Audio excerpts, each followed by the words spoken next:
You know, the liberal media has always been biased. They've always put their political spin on things. They've always lied by omission. They've always engaged in what's called agenda setting by choosing particular stories to cover and then push those into the public consciousness. But recently, well, I mean, for the last decade, they are not just liars. They are not just the most immoral scum in any industry. They are evil. Here they are still pretending that they have no idea what the motive was for Charlie Kirk's assassin. I want to add in one more fact about what I mentioned was what looks like considerable evidence against the shooter. On these chat rooms, and people have different things, people sometimes think they're speaking in a place that's more secret. These chat rooms, notice he's not going to say what kind of creatures he's chatting with, but just wait for it. Than it is on what they call Discord. According to the Washington Post reporting, he addresses other individuals and says, "I have bad news for you all. It was me at UVU yesterday. I'm sorry for all this." More investigative work is continuing, but there's a lot of evidence that this individual did this shooting. Yeah, absolutely. And very little yet public evidence about why. We have no idea why he did this at all. It looks like it's just going to be one of those unsolved mysteries. Meanwhile, the clowns on CNN, the leftists on Twitter, TikTok, and Blue Sky are continuing to claim that the shooter was a right-wing extremist. You know, I'd heard different things about his ideology. He wasn't a registered Democrat or Republican. He may have been a Groyker, which is a follower of Nick Fuentes, who's on the right. But I'll say this. The Groykers, huh? This clown doesn't even know how to pronounce the name of the very group that he's trying to frame, because the Groypers have had a long-standing beef with Charlie because they viewed him as being far too moderate. FBI Director Kash Patel appeared on Sean Hannity's show last night and revealed some new information, which is quite surprising because Sean Hannity usually is a broken record, and you could watch his show any given night from any given year over the past decade, and you would think that it's a rerun. The Democrats claim that Republicans want you to have dirty air, dirty water, and want to push grandma over the cliff. A text message exchange where the suspect specifically stated that he had the opportunity to take out Charlie Kirk and he was going to do that. And when he was asked why, he said some hatred cannot be negotiated with. So he told someone, most likely his trans boyfriend, who's now playing dumb, that he had no idea what was coming, that he was going to do this in advance, obviously because he hated Charlie Kirk. And they're also investigating these strange public posts from numerous individuals in their inner circle who were hinting that they knew something was about to happen that day. Of course, the leftists online and in the media are liars and in denial, and further evidence shows that he was dating a trans girlfriend who identified also as a furry, was the information that their neighbor provided to the media. And while this has been a very difficult week for all of us, the hardest in my career, having to go through all this horrifying information and put it together and process it and present it in a calm manner, not letting my anger and my disgust just take over, knowing just how evil the left is and how many of them there are out there. I know that this meme is something that we can all find a good laugh at. It's a blessing that the assassin wasn't black, because there wouldn't have been a father to turn him in.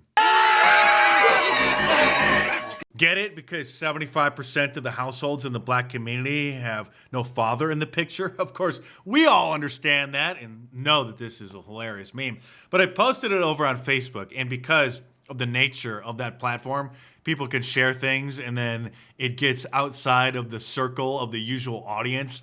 I did get a lot of nasty comments about it.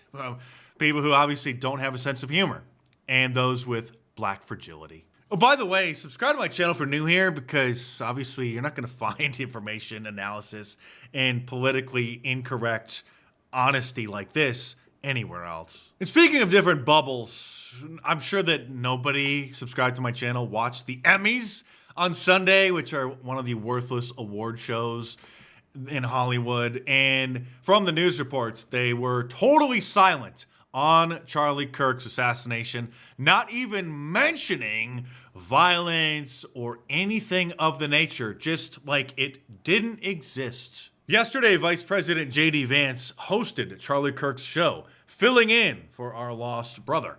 and said this. And while our side of the aisle certainly has its crazies, it is a statistical fact that most of the lunatics in American politics today are proud members of the far left. There he used that word that they're upset about, lunatics. They say that that is inciting violence against them. The Penguin responded by saying, this kind of divisive rhetoric is beneath the dignity of the office of the Vice President of the United States. The Vice President's claim also isn't backed by evidence. In fact, most data points in the opposite direction, really. It's time for another montage, I guess, of the Democrats so we can hear what's coming right out of the horse's mouth. Let me ask you tonight, do you think Donald Trump is a fascist? Yes, I do. This is what kicking the shit out of fascism looks like. Try to prevent the spread of the lawlessness and the fascist chaos that's been unleashed against us. So when we say Donald Trump is a fascist, fascism, a huge component of fascism is uniting racism, bigotry, a form of racist nationalism. We are now living in a fascist dictatorship. We are worried about potential rise of fascism in this country. We're worried about our democracy falling to an authoritarian and potentially fascist form of government. Not only to roll over to Donald Trump's will, but to roll over our democracy and allow him to take over this country as a fascist dictator. When fascism isn't just coming, it's already here. The former chairman of the Joint Chiefs of Staff, Mark Milley, said, no one has ever been more dangerous to this country than Donald Trump, and he is a fascist to his core. Here's a very popular leftist, blue-haired, bisexual streamer on Twitch and on YouTube who goes by the name of Destiny, openly, explicitly, without a doubt, calling for violence against us. Out the crime statistics? Not exactly like. You need conservatives to be afraid of getting killed when they go to events so that they look to their leadership to turn down the temperature. The issue is right now, they don't feel like there's any fear. Like, I don't know. It's like memes. It's just memes to everybody, I guess. Of course, he doesn't get banned from YouTube or from Twitch, although this clip is going viral again and is putting a lot of pressure on them. So we'll see. I highly doubt it. And if he doesn't get indicted along with just countless others for incitement to violence by the FBI, then they are completely worthless. Here's California state legislator Scott Wiener, who has successfully proposed and gotten numerous unbelievably psychotic bills passed into law in California. One of them being decriminalizing gays from knowingly or purposefully spreading HIV to others. Now it's no longer a felony in California for years. Now it's just like getting a parking ticket for them. Charlie Kirk did not deserve to die. Also, Charlie Kirk was a vile bigot who did immeasurable harm to so many people by normalizing dehumanization. Yes, having debates on college campuses is a good thing, but dehumanizing people and persuading others to do so is horrific. So it's good to have debates on college campuses, but only within the parameters that the leftists set. Normal people are so outraged over not just what happened, but the left's reaction. The just countless thousands, probably hundreds of thousands of people posting online celebrating Charlie being assassinated and encouraging more assassinations. So some people are taking upon themselves to contact their employers, and this is not cancel culture, this is accountability culture, because if somebody is celebrating the murder of somebody like that, then they're not safe to be around on college campus, at work. These are the kinds of people who would poison your coffee if they could. These are the kinds of people who wouldn't alert you to a terrible danger on the job site, hoping that you would fall victim to it. And so now the left are very upset that they're being held accountable for being such vile, despicable, disgusting subhumans. I think that this push for mass firings could become quite significant, and it already is. I mean, compared to the aftermath of January 6th, this does seem to be turning into a very aggressive attempt to purge not just, government officials or in the Hegseth example in the Defense Department, but also specifically people who work in education, who work in healthcare, who work in government. Those are the fields that a lot of these right-wing figures have been mentioning over and over again when talking about how just random internet users have responded to this shooting. So wait, what are they doing? Are they scouring social media? Is that what they're doing? Or getting hearsay? Somebody said something? I mean... So there's one website called Charlie's Murderers that's gotten a huge following on TikTok. Oh, thanks for plugging that, sir. I wasn't aware of the name of that. I'm going to have to write that down. On Twitter, and they basically have assembled over, the last count I saw was like 40,000 different examples of just, essentially a grassroots, people giving screenshots, names, professions. So it's already getting a little bit out of hand. Oh, it's out of hand to want to purge these despicable people from our civil society. Creatures like this. Oh man, did you guys see that? That activist in America, Charlie Kirk, he got shot. Did you see that? That guy loves gun violence and he got shot. Did you see that? Oh man, Charlie Kirk. To the Charlie Kirk family. Did you see all that blood that came out of his body? It was like, whoa.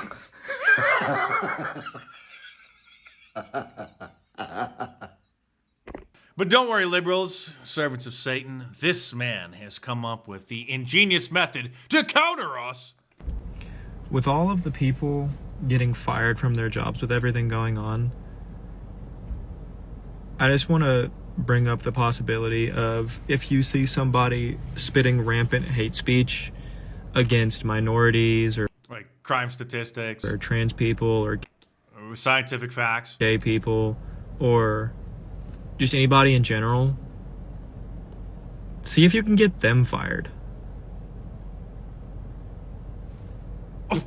That's what you guys have been doing to us for the last 10 years. So now we're giving you a taste of your own medicine. But instead of giving it to you by a spoon, we're giving it to you with a fire hose. President Trump was asked at a press conference yesterday if he would designate Antifa, finally a domestic terrorist organization, but said that that is basically up to Pam Bondi, who we all know is incompetent. Given with all the that's going on with Charlie Kirk's assassination and the left-wing, violence going on, do you have plans, and actually this is a great opportunity with all these, do you plan on designating Antifa finally a domestic terror organization? Well, it's something I would do, yeah. If I have support from the people back here, I think we'd start with Pam, I think. But I would, if you give me, I would do that 100%, and others also, by the way. But Antifa is terrible. Are there other groups that you can think of? There are other groups, yeah, there are other groups. We have some pretty radical groups, and they got away with murder. And also, they burned down countless cities across America, causing billions of dollars worth of damage. Black Lives Matter should be labeled a domestic terrorist group as well. So that has infuriated the left even more. I don't want to be the bearer of bad news or a big downer, but I don't think that things are going to get any better. Top Trump officials, this from the New York Times, used Charlie Kirk's death to threaten liberal groups making unsubstantiated claims about a domestic terrorist movement. And then shortly after that article was published, Donald Trump announced that he's going to sue them for $15 billion for defamation and libel. Remember when Jerry Nadler, the Penguin, said that Antifa just doesn't exist? True. There's violence across the whole country. Do you disavow the violence from Antifa that's happening in Portland right now? There's riots. That's a myth that's being spread only in Washington, D.C. About Antifa in Portland? Yes. Sir, there's videos everywhere online. There's fires and riots. They're throwing fireworks at federal officers. DHS is there. Look online. It gets crazy, Mr. Nadler. It is crazy because they are crazy and they are at war with us.